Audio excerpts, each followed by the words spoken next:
Hello, today I want to tell you the history of the most interesting cars from the Soviet Union, Volga GAZ-21. Let's begin.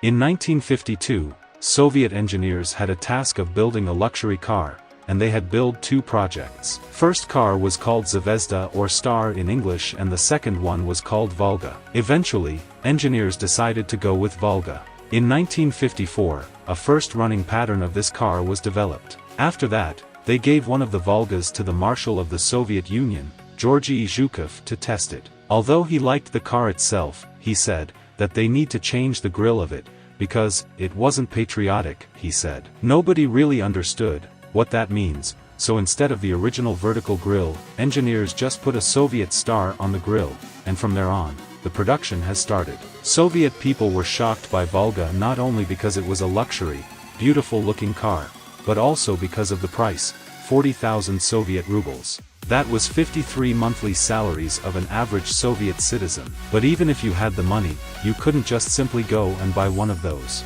This car was specifically built for the Soviet elite, CSPU members, famous athletes, actors, singers, scientists, and so on.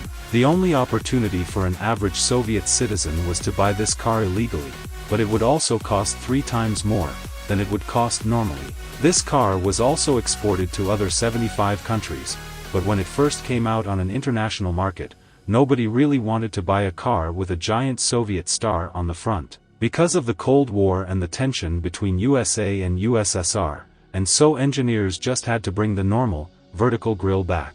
On the Expo 1958, there was a scandal between USSR and USA. United States accused the Soviet Union of copying their cars, specifically, Ford Mainline. Indeed, GAZ-21 looked very similar to Mainline. Soviet engineers used mainlines to see how the automatic transmission works. Eventually, the scandal was quickly solved and USSR even got an award on this expo.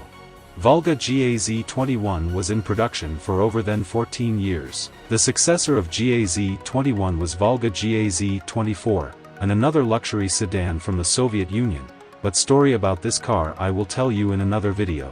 Thanks for watching, goodbye.